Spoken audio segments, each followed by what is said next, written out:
Welcome to all of you. आज की video में हम डिस्कस करने वाले हैं अबाउट नर्नेस्ट इक्वेशन। ठीक है, ये जो नर्नेस्ट इक्वेशन होती है इसका मेनली डीलिंग करते हैं with the reversible cell reactions. ठीक है, ऐसे सेल रिएक्शंस जो कि हमारे पास रिवर्स हो सकती है उनको क्या बोलते हैं, रिवर्सिबल सेल रिएक्शन। तो इनिशियली हम इसका डेरिवेशन करते हैं, देन इसका मतलब भी समझते हैं कि जो नर्नेस्ट इक्वेशन है उसका आपको बेनिफिट क्या मिलता है। सबसे पहले एज आप सभी को पता है कि delta G is equal to क्या होता है, delta G naught R T L N Q. ठीक है, डेल्टा जी यहाँ पर आपके पास क्या होता है, Gibbs free energy change. Delta G not का मतलब होता है standard Gibbs free energy change, और यहाँ पे गैस कांस्टेंट होता है, टी टेम्परेचर होता है, एंड ये जो क्यू है, क्यू को आप क्या बोलते हो, कंसंट्रेशन रेशियो। ठीक है, ये सारी चीज़ें आपने सीखी होगी ऑलरेडी थर्मोडायनेमिक्स के अंदर। इस क्वेश्चन को आप क्या बोलते हो, गिब्स हेल्महोल्ट्ज़ इक्वेशन। ठीक है, ना बच्चों डेल्टा जी का फॉर्मूला आता है माइनस में N F E cell, and delta G naught का फॉर्मूला आता है हमारे पास माइनस में N F E note cell. ठीक है, डेल्टा जी भी है और डेल्टा जी नोट भी है, दोनों की वैल्यूज आप यहाँ पुट करो तो ये क्या बनेगा, माइनस में N F E cell is equal to minus में N F E note cell plus में R T L N Q. ठीक है, इस पूरे को आप कर दो डिवाइड बाय एन एफ। ठीक है, तो ये क्या बनेगा आपके पास, माइनस में N F E cell by में क्या आ गया आपके पास एन एफ, माइनस में N F E note cell by में आपके पास क्या आ गया फिर से एन एफ, प्लस में आर टी बाय में N F L N Q. ठीक है, एन एफ से एन एफ क्या हो जाएगा, कैंसिल। अब कर दो पूरे को माइनस से मल्टीप्लाई, तो ये फाइनली बनेगा आपके पास E cell is equal to E note cell plus में आर टी बाय में एन एफ, ये माइनस में हो जाएगा ना, प्लस माइनस क्या हो जाएगा, माइनस एल एन क्यू। ठीक है, अब यहाँ पे आपके पास क्या एल एन है, इसको हम सिंपल बदलते हैं log टू द बेस 10 के अंदर। उसके लिए आप सभी को पता ही है किससे मल्टीप्लिकेशन की जाती है, 2.303 से। आगे बिल्कुल सेम, ये बन गया आपके पास log Q log to the base 10। ये जो हमारे पास एक मैथमेटिकल फॉर्म बनी है, E cell is equal to क्या होता है, ई नोट सेल माइनस में 2.303 आर टी बाई में एन एफ इंटू में log क्यू। ठीक है, यही आपकी क्या होती है, नर्नेस्ट इक्वेशन होती है। इसी को आप क्या बोलते हो, नर्नेस्ट इक्वेशन। ठीक है, अब ये जो हमारे पास ई सेल होता है इसकी जो मैक्सिमम कैलकुलेशन होती है वो की जाती है 298 केल्विन पर। कितने पे, 298 केल्विन पर। अगर इसी के अंदर हम पुट करें T is equal to 298 kelvin, F आपके पास क्या होता है, 1 फैराडे होता है, जिसकी वैल्यू आप सभी को पता है 96500 कूलम। ठीक है, इसके अलावा जो गैस कांस्टेंट है R, इसकी वैल्यू होती है 8.314 जूल पर केल्विन पर मोल। आप ये सारी वैल्यूज पुट करो इसके अंदर। ठीक है, R है वो भी हमारे पास है, F है वो भी है, और T भी है। तो वैल्यूज को जैसे आप पुट करोगे ये जो हमारे पास इक्वेशन है थोड़ी और सिंप्लीफाई हो जाएगी। E cell is equal to क्या आ जाएगा, ई नोट सेल माइनस में 0.0591 बाय में एन इंटू में log क्यू। ठीक है, ये आपके बन गई मेन नर्नेस्ट इक्वेशन जिसका आप न्यूमेरिकल्स के अंदर यूज़ करते हो। ठीक है, ध्यान रखना इन दोनों में डिफरेंस है। इन दोनों में क्या डिफरेंस है, ये जो हमारे पास नर्नेस्ट इक्वेशन है ये हर टेम्परेचर पे वैलिड है। ठीक है, आप बोल सकते हो वैलिड एट ऑल टेम्परेचर। ठीक है, बट ये जो हमारे पास नर्नेस्ट इक्वेशन बनी ये हमारे पास वैलिड है कितने टेम्परेचर पे, बताओ, ये हमारे पास वैलिड है कितने पे, 298 केल्विन पर। ठीक है, होता भी यही है कि मैक्सिमम क्वेश्चंस के अंदर 99% क्वेश्चंस के अंदर जो आपका टेम्परेचर गिवन होएगा for finding the E cell वो कितना आएगा, 298 केल्विन। तो आपने यही यूज़ करनी होती है। ठीक है, बाई चांस मान लो आपका टेम्परेचर मेंशन भी नहीं है, उस कंडीशन के अंदर भी आप T 298 केल्विन ही लेके चलते हो जाएगा। ये थी हमारे पास नर्नेस्ट इक्वेशन। अब देखो यहाँ से हम एक रिलेशन निकाल सकते हैं। हम ये बोल सकते हैं कि जो नॉनेस्ट इक्वेशन है वो E cell, E note cell और जो क्यू है उसको आपस में क्या करती है, रिलेट करती है। क्या करती है, रिलेट। ठीक है, ऐसी इक्वेशन जो E cell, E note cell और जो क्यू है उन सभी को आपस में रिलेट करे, उसी को आप क्या बोलते हो, नॉनेस्ट इक्वेशन। या आप ये बोल सकते हो ये हमारे पास वो इक्वेशन है जो आपको टेम्परेचर का इफेक्ट प्लस में यहाँ से क्यू से हमारे पास क्या आएगी, कंसंट्रेशन आएंगे। क्या आएंगी, कंसंट्रेशन।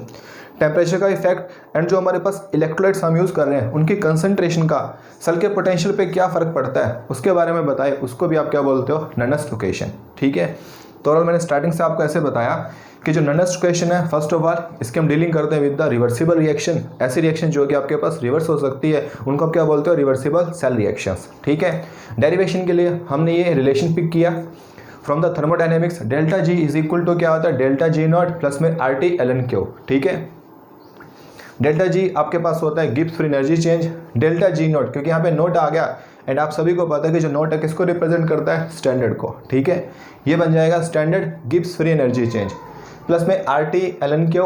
आर आपके पास गैस कांस्टेंट होता है, टी क्या आता है, टेम्परेचर, एंड यहाँ पे क्यू आया, इसको आप क्या बोलते हो, कंसंट्रेशन रेशियो। 11th में इक्विलिब्रियम में हम सीखते हैं कंसंट्रेशन रेशियो, ये भी मैं आपको बताऊंगा कैसे फाइंड करना है। एज डेल्टा जी का फॉर्मूला क्या होता है, माइनस में एन एफ ई सेल, तो डेल्टा जी नोट क्या होता है, माइनस में N F E note cell. ठीक है, डेल्टा जी निकालना है तो यहाँ क्या आएगा, E cell. Delta G naught निकालना है तो यहाँ पे क्या आ जाएगा, ई नोट सेल। हम क्वेश्चंस करेंगे जहाँ पर आपसे डेल्टा जी और डेल्टा जी नोट के बारे में पूछा जाएगा। होते हैं बहुत से क्वेश्चंस जहाँ में भी डेल्टा जी या डेल्टा जी नोट निकालना होता है, तो कंफ्यूज नहीं होना। डेल्टा जी चाहिए तो ई सेल चाहिए एंड डेल्टा जी नोट चाहिए तो आपको क्या चाहिए, ई नोट सेल। ठीक है, एंड ये चीज़ भी ध्यान रखना, जब भी आपको ई सेल निकालना है आप यूज़ करोगे किसका, नॉनेस्ट इक्वेशन का, क्योंकि जो नॉनेस्ट इक्वेशन है वही आपको क्या देते हैं, ई सेल। ठीक है, बताओ मुझे ई नोट सेल चाहिए, फिर मैं क्या करूँगा।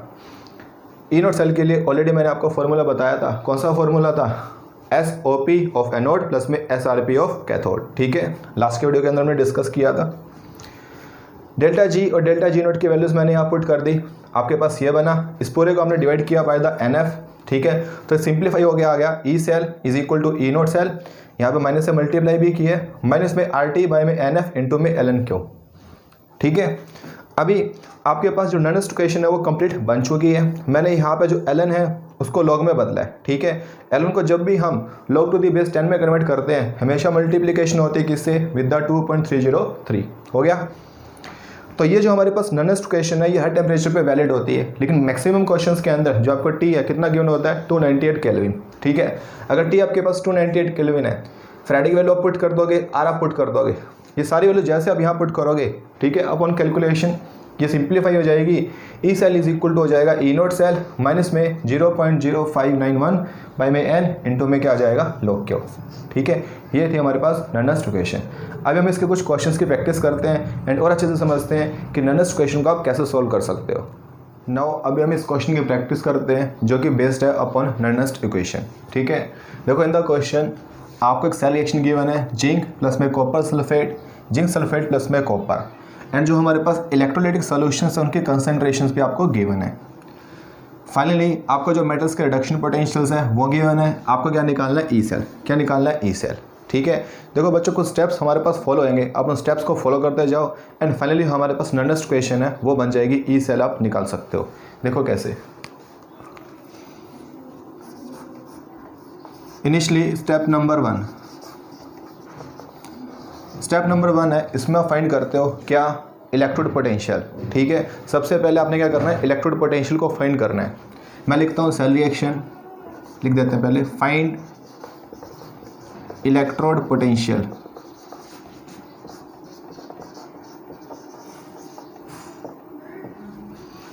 यहाँ लिखता हूँ मैं सेल रिएक्शन फिर से, zinc sulphate, copper sulphate aqueous, zinc sulphate aqueous plus में कॉपर सॉलिड। ठीक है, ई नोट सेल निकालने के लिए find the standard electrode potential, हमें निकालना है स्टैंडर्ड इलेक्ट्रोड पोटेंशियल। ई नोट सेल है उसको फाइंड करने के लिए इनिशियली आप चेक करोगे कौन सा सब्सटेंस ऑक्सीडाइज हो रहा है और कौन सा रिड्यूस हो रहा है, आसानी से चेक कर सकते हो on the basis of oxidation number concept. 0 से +2 increase in the oxidation number, ये आपके पास क्या आ गया, ऑक्सीडेशन। कॉपर +2 से 0 decrease in the oxidation number, ये आपके पास क्या होगा, रिडक्शन। ठीक है, निकाले E note cell. E note cell के लिए जो आप फॉर्मूला यूज़ करते हो वो आपके पास क्या होता है, SOP of anode, standard oxidation potential of anode plus में standard reduction potential of cathode. ठीक है, जैसे कि मैंने आपको बताया था एनोड पे वही मेटल आती है जो कि ऑक्सीडाइज होती है। कौन और ऑक्सीडाइज, जिंक। ठीक है, ये हो गया जिंक। एंड कैथोड पे हमारे पास वो मेटल आएगी जो कि रिड्यूस होती है। रिड्यूस कौन हो रहा है, कॉपर। जिंक जब आपके पास ऑक्सीडाइज हो रहा है तो Zn से क्या बना रहा है, Zn2 पॉजिटिव, Zn से Zn2 पॉजिटिव। एंड जो कॉपर रिड्यूस हो रहा है तो क्या बना रहा है, कॉपर 2 पॉजिटिव से कॉपर। ठीक है, Zn से Zn2 पॉजिटिव का मुझे पोटेंशियल चाहिए, बट इन द क्वेश्चन मुझे रिवर्स गिवन है, SRP गिवन है। मुझे चाहिए SOP, but in the question SRP given है, तो साइन क्या आ जाएगा, चेंज, प्लस में 0.76।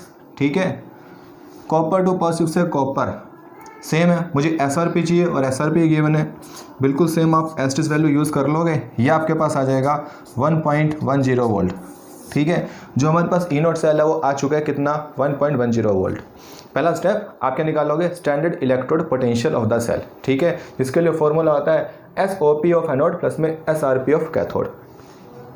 नाउ आप निकालोगे N, क्या निकालोगे, N। ठीक है, step number 2, find N।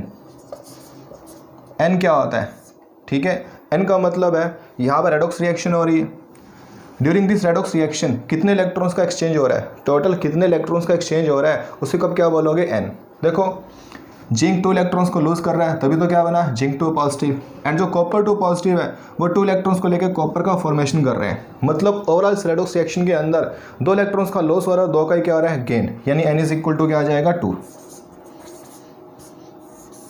N क्या आ जाएगा, 2 हो जाएगा। ठीक है, नाउ हम लिखेंगे Q, क्या लिखेंगे, Q।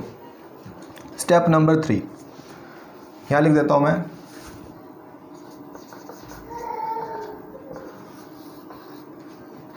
Find Q। Q आपके पास क्या था, कंसंट्रेशन रेशियो। ठीक है, देखो जब भी आपको Q निकालना होता है, Q पहली बात ध्यान रखना, Q फाइंड करने के लिए आपके पास होनी चाहिए सेल रिएक्शन। क्या होनी चाहिए, सेल रिएक्शन। ठीक है, वैसे तो ऑलरेडी हमारे पास सेल रिएक्शन है, but in the some of the question आपको सेल रिप्रेजेंटेशन गिवन हो सकता है। क्या गिवन हो सकता है, सेल रिप्रेजेंटेशन। अगर आपको किसी क्वेश्चन के अंदर सेल रिप्रेजेंटेशन गिवन है तो पहले आप उस सेल रिप्रेजेंटेशन से क्या बनाओगे, सेल रिएक्शन बनाओगे। ठीक है, क्यों हमारे पास क्या होता है, कंसंट्रेशन का रेशो होता है। किसका, कंसंट्रेशन का रेशो। ऊपर तो हमारे पास आती है कंसंट्रेशन ऑफ प्रोडक्ट जो कि आपके पास है जिंक सल्फेट और कॉपर, एंड नीचे हमारे पास जो रिएक्टेंट्स हैं उनकी कंसंट्रेशन आएगी जो कि आपके पास क्या है, जिंक और कॉपर सल्फेट। ठीक है, क्यों आपके पास कंसंट्रेशन का रेशो होता है। इसको फाइंड करने के लिए पहली बात क्या चाहिए, सेल रिएक्शन। ठीक है, सेल रिएक्शन के अंदर जो राइट में सब्सटेंसेस आ रहे हैं उनकी कंसंट्रेशन तो ऊपर लिखी जाएगी, एंड जो लेफ्ट में सब्सटेंसेस आ रहे हैं उनकी कंसंट्रेशन क्या होती है, नीचे लिखी जाती है। फिर मैंने ये बोला हो सकता है आपको किसी क्वेश्चन के अंदर सेल रिप्रेजेंटेशन गिवन हो, तो सेल रिप्रेजेंटेशन आपके यहाँ काम में नहीं आएगी। बहुत से बच्चे यहाँ मिस्टेक कर देते हैं, क्यों हमारे पास कहाँ पे अप्लाई होता है, only for the cell reaction, cell representation पे अप्लाई नहीं होगा। तो पहले आप क्या करोगे, जो सेल रिप्रेजेंटेशन है उसको बदलोगे किसमें, सेल रिएक्शन के अंदर हो जाएगा। अगेन क्या वो हमारे पास निकल गया कंसंट्रेशन रेशियो। अब यहाँ पे आपने ध्यान रखना है, नोट प्योर जो आपके पास सॉलिड होता है या लिक्विड होता है उसकी जो कंसंट्रेशन है 1 मानी जाती है। कितनी, 1। ठीक है, सब्सटेंस के ब्रैकेट में लिखा आ गया S, मतलब प्योर सॉलिड है, या ब्रैकेट में लिखा आ गया L, इसका मतलब वो प्योर लिक्विड है। इस कंडीशन के अंदर उसके जो कंसंट्रेशन है, उसका जो एक्टिव मास है 1 एज्यूम किया जाता है। यानी क्यों आपके पास फाइनली कितना आ जाएगा, ये 1 कंसंट्रेशन होगी, ये बन जाएगा जिंक सल्फेट का कंसंट्रेशन बाय में कॉपर सल्फेट का कंसंट्रेशन। ठीक ठीक है। ओवरऑल आप ये बोल सकते हो कि जब भी आप क्यू लिखते हो तो सिर्फ और सिर्फ कंसंट्रेशन काउंट की जाती है सॉल्यूशंस की या फिर आयंस की, ठीक है, सॉल्यूशंस की, आयंस की या फिर गैसीय सब्सटेंसेस की। इसके अलावा आपके पास जो भी सब्सटेंसेस बचेंगे उनकी जो कंसंट्रेशन है वो एज्यूम की जाती है, जो कि सॉलिड होएगा या लिक्विड होएगा, ठीक है। अभी आप लिखो नर्नस्ट इक्वेशन के लिए फॉर्मूला। जैसा कि मैंने बताया E cell is equal to क्या होता है, ई नोट सेल माइनस में 0.0591 बाई में एन लॉग क्यू, ठीक है। ये हमारे पास थी नर्नस्ट इक्वेशन, ठीक है। एक फॉर्मूला मैंने आपको और भी बताया था, वो फॉर्मूला आपके पास क्या था, E cell is equal to क्या होता है, ई नोट सेल माइनस में, ठीक है, 2.303 RT बाई में NF इंटू में लॉग क्यू। ये फॉर्मूला भी आप यूज़ कर सकते हो एंड ये वाला भी यूज़ कर सकते हो। जैसा कि मैं आपको ऑलरेडी बता चुका हूँ, ये फार्मूला हर टेम्परेचर पे वैलिड होता है। किस पे, हर टेम्परेचर पे, ठीक है। लेकिन ये जो फार्मूला है ये सिर्फ और सिर्फ वैलिड है कितने टेम्परेचर पे, 298 केल्विन पे। फिर मैंने आपको ये बोला कि मैक्सिमम क्वेश्चंस के अंदर इन द 99% क्वेश्चंस आपको जो टी है कितना मेंशन होएगा, 298 kelvin. By chance temperature mention नहीं है तब भी आप कितना मान के चलोगे, 298 केल्विन। तो आपको बार बार यही यूज़ करनी है, ठीक है। मान लो कोई 1-2 क्वेश्चन आते हैं आपके पास जहाँ पे टेम्परेचर आपको कुछ अलग से मेंशन है, अलग से मतलब 298 केल्विन के अलावा कुछ और गिवन है, इस कंडीशन के अंदर आप ये वाली नर्नस्ट इक्वेशन यूज़ कर सकते हो, ठीक है। अदरवाइज आपके बोर्ड एग्जाम्स के लिए ये सफिशिएंट है, यही आपके काम में आती है, ठीक है। अभी देखो आपके पास ई नोट सेल है वो भी आ चुका है, एन है हमने वो भी फाइंड कर लिया, एंड क्या हुआ हमने वो भी फाइंड कर लिया। सारे आप यहाँ पे पुट करो, फाइनली करो कैलकुलेशन, आपका आंसर आ जाएगा। देखो क्या आएगा, ई नोट सेल कितना आया 1.10 माइनस में 0.0591 बाई में 2 N2 है लॉग क्यू आपके पास क्या है, जिंक सल्फेट की कंसंट्रेशन बाय में कॉपर सल्फेट की कंसंट्रेशन। अब सिर्फ कैलकुलेशंस करनी है आपको और लॉग की प्रॉपर्टीज़ अप्लाई करनी है। लॉग बताओ जिंक सल्फेट का कंसंट्रेशन आपको कितना गिवन है,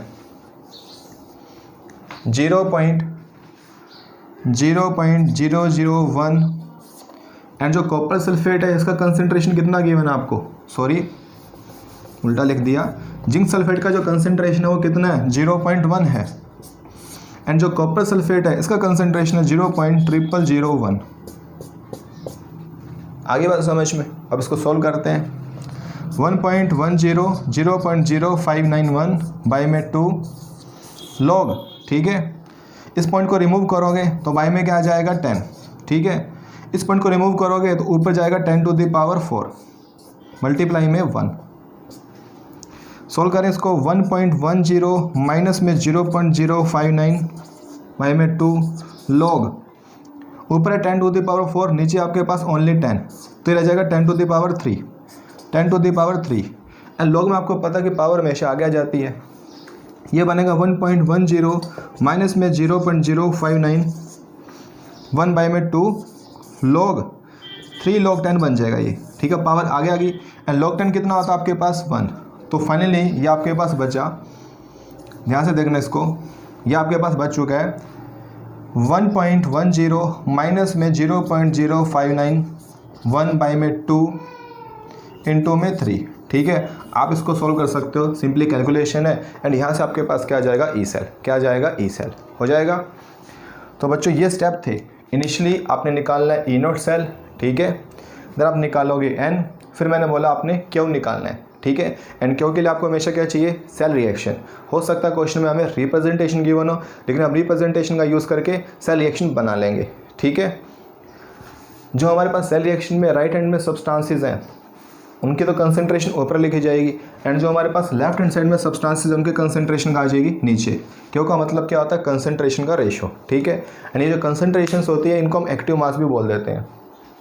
फाइनली आपने जो नर्नस्ट इक्वेशन है वो लिखनी है, ठीक है, जो कि मेनली हमारे पास क्या बनती है, ई नोट सेल माइनस में 0.0591 बाई में एन इंटू में क्या आ जाएगा, लॉग क्यू। अभी आपको सारी वैल्यूज़ हैं वो पुट करनी है एंड सिंपली आपको कैलकुलेशंस करनी है। यहाँ से आपके पास क्या आ जाएगा, ई सेल, ठीक है। अब देखो आपके पास ई सेल आ चुका है। इसी के अंदर एक्स्ट्रा क्वेश्चन आपके पास ये बन सकता है, आपको बोलेगा फाइंड द डेल्टा जी, ये आपको बोल सकता है डेल्टा जी नोट निकालो। ठीक है, डेल्टा जी नोट में आपको कोई प्रॉब्लम नहीं आएगी। बताओ डेल्टा जी नोट का फॉर्मूला माइनस में N F E note cell. अगर मुझे डेल्टा जी नोट निकालना होता तो मुझे ई सेल निकालने की जरूरत ही नहीं है। क्यों? क्योंकि क्या चाहिए, ई नोट सेल, वो तो आपने निकाल ही लिया। कितना है 1.10 वोल्ट। ठीक है, एन आपके पास है ही कितना 2, एफ होता है हमारे पास 1 फैराडे, अगेन जिसकी वैल्यू कितनी होती है 96500 कोलम। ई नोट सेल आपके पास है ही, हो जाएगा। बट मुझे निकालना है डेल्टा जी। ठीक है, मुझे क्या निकालना है, डेल्टा जी। अभी फॉर्मूला क्या बनेगा, माइनस में एन एफ ई सेल। जब भी आपको डेल्टा जी निकालना हो तो उसका मतलब आपको क्या चाहिए, ई सेल। एंड जो ई सेल है उसको निकालने के लिए आपको यूज़ करनी पड़ेगी क्या, नर्नस्ट इक्वेशन। ठीक है, ई सेल आपने निकाल लिया, यहाँ से आप कैलकुलेशन करके निकाल लोगे। अगेन एफ आपका 1 फैराडे ही रहेगा। एंड जो एन है, एन आपके पास वही टोटल लॉस और गेन ऑफ इलेक्ट्रॉन, ठीक है, ड्यूरिंग द रेडॉक्स रिएक्शन कर लोगे। ये थे बच्चों हमारे पास कंप्लीट क्वेश्चन जो कि नर्नस्ट इक्वेशन पे बेस्ड था। ठीक है, एंड ध्यान रखना मेनली हमारे पास नर्नस्ट के क्वेश्चन तभी बनते हैं जब आपके पास दो डिफरेंट इलेक्ट्रोलाइटिक सॉल्यूशंस होते हैं जिनकी कंसंट्रेशंस क्या आती है, डिफरेंट। समटाइम्स हम ये भी बोलते हैं जब तक इन दोनों सॉल्यूशंस की कंसंट्रेशन क्या होती है, सेम होती है। ठीक है, जो कि स्टैंडर्ड होती है 1m होती है। इस कंडीशन में आप हमेशा निकालते हो ई नोट सेल। क्या निकालते हो, ई नोट सेल।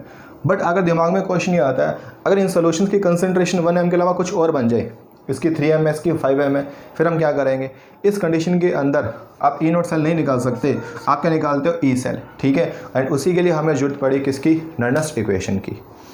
अभी बच्चों हम एक क्वेश्चन और ट्राई करते हैं जहाँ से और अच्छे से आपको क्लियर हो जाएगा कि नर्नस्ट का क्वेश्चन आप कैसे सोल्व कर सकते हो। क्वेश्चन की ट्राई करते हैं। अगेन आपको सेल रिप्रेजेंटेशन गिवन है, आपको क्या निकालना है, ईएमएफ, एंड जो कैडमियम है उसका रिडक्शन पोटेंशियल आपको गिवन है, आर की वैल्यू गिवन है, एंड आपको एफ की वैल्यू गिवन है। फाइंड करते हैं ई सेल। देखो कैसे फाइंड करोगे। पहला स्टेप आप क्या निकालते थे, ई नोट सेल। क्या निकालते थे, ई नोट सेल। निकाले E note cell. E note cell is equal to था आपके पास वही standard oxidation potential of anode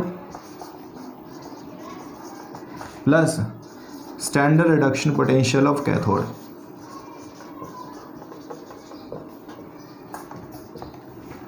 representation given है, मैंने आपको पहले भी बताया था अपने लास्ट वीडियो के अंदर, जब भी आपको रिप्रेजेंटेशन गिवन होता है तो आपका काम आसान हो जाता है, क्योंकि रिप्रेजेंटेशन आपको सीधा बताती है कि कौन सा सब्सटेंस ऑक्सीडाइज हो रहा है और कौन सा रिड्यूस हो रहा है। लेफ्ट में हमेशा क्या होता है, ऑक्सीडेशन, एंड जो राइट हैंड साइड है वहाँ पर हमेशा क्या होता है, रिडक्शन।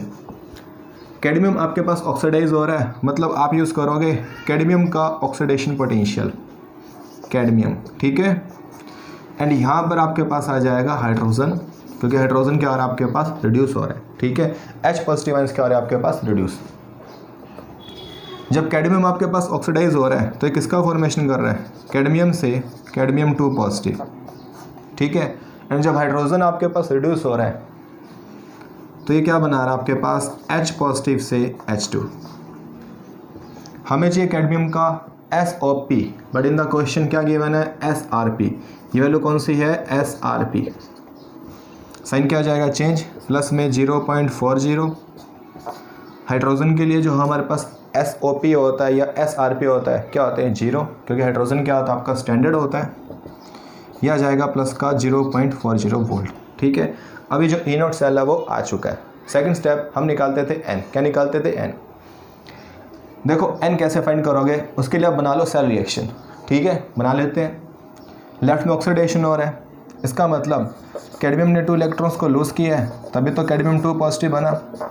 राइट में क्या रहा, रिडक्शन, 2H पॉजिटिव प्लस में 2 इलेक्ट्रॉन, ये आपके पास क्या बना, H2। ठीक है, अभी हम दोनों को ऐड कर देंगे, हमारे पास क्या बन जाएगी, सेल रिएक्शन। ठीक है, इसको आप क्या बोलते हो, ऑक्सीडेशन हाफ रिएक्शन, एंड ये हमारे पास क्या बन जाएगी, रिडक्शन हाफ रिएक्शन।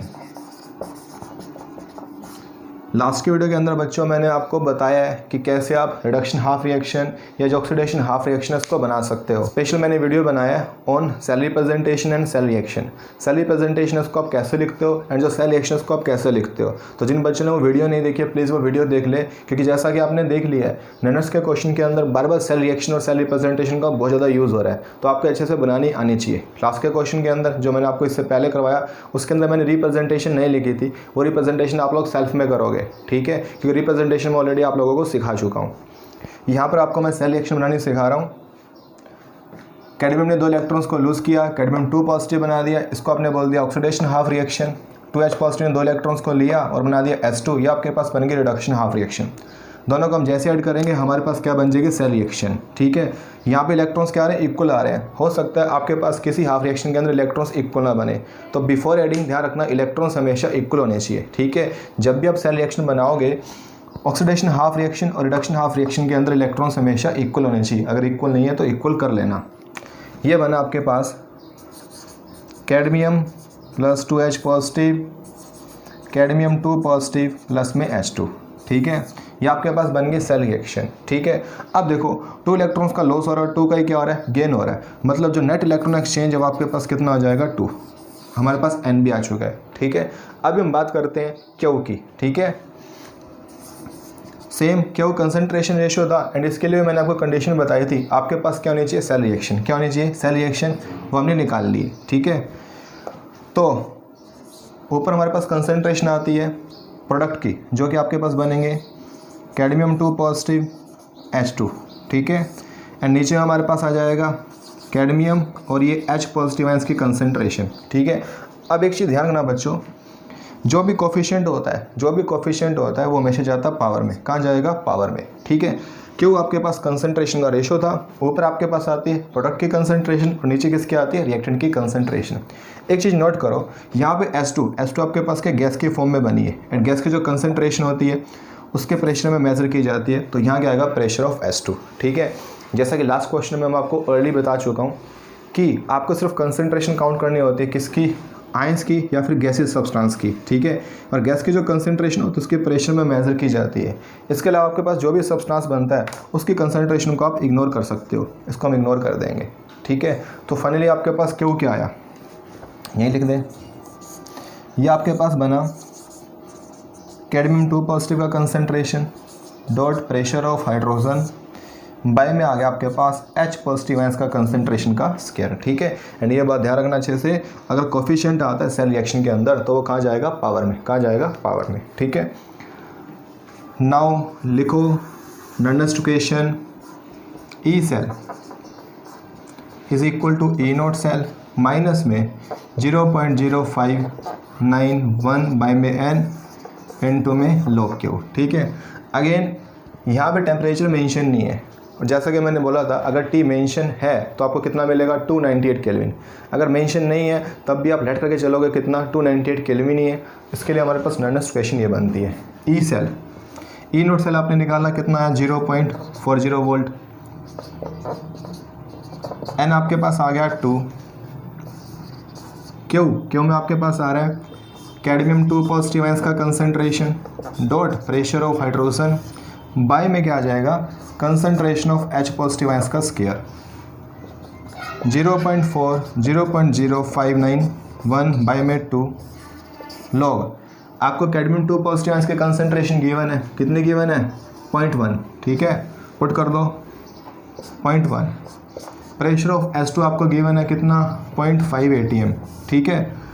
फिर हम बात करते हैं H पॉजिटिव आयंस की कंसंट्रेशन कितनी गिवन है आपको, 0.2। ये हो जाएगा 0.2 का स्क्वायर 0.4 माइनस में 0.0591 बाय में 2 लॉग, ठीक है। इसको सिंप्लीफाई करें तो ये आपके पास क्या बनेगा, ऊपर आ जाएगा 5, इस पॉइंट को रिमूव करें, इस पॉइंट को रिमूव करें तो बाय में आ गया 10 टू द पावर 2, ठीक है। 0.2 का स्क्वायर आपके पास क्या बनेगा, 0.2 इंटू में 0.2, इस पॉइंट को रिमूव करो तो ऊपर क्या आ जाएगा आपके पास 100, ठीक है। ये हमारे पास क्या आ गया, कैंसल। अभी आपके पास क्या बचा, ये 0.4 0.0591 बाय में 2 लॉग, ठीक है। ये रहेगा आपके पास 5 बाय में 4, ठीक है। यहाँ पर आप लॉग की प्रॉपर्टी यूटिलाइज कर सकते हो, log m बाई एन, ये आपके पास क्या होता है log m माइनस में log n, ठीक है। 0.4 0.0591 बाई में 2। देखो बच्चों log 5 की वैल्यू आपको वैसे गिवन होएगी, फिर भी मैं लिख सकता हूँ 0.6990 होता है एंड log 4 होता है आपके पास 0.6020। अब आपके पास कुछ भी नहीं बचा, सिर्फ कैलकुलेशन बचा है जिसको आप सेल्फ में भी कर सकते हो। यहाँ से आपके पास क्या आ जाएगा ई सेल, क्या आ जाएगा ई सेल, ठीक है। ये था बच्चों हमारे पास क्वेश्चन नंबर 2, टाइप 2 हो जाएगी ननस्ट इक्वेशन की, ठीक है। एंड इसी के साथ हमारी आज की वीडियो फिनिश होती है। होप आपको आज के टॉपिक्स ननस्ट इक्वेशन बहुत अच्छे से समझ में आ चुकी होगी। काफ़ी ज़्यादा इंपॉर्टेंट है इलेक्ट्रोकेमिस्ट्री के अंदर एंड जनरली इसका जो न्यूमेरिकल है हमारे बोर्ड एग्जाम में पूछ लिया जाता है, ठीक है। नाउ बच्चों take care, thank you and bye.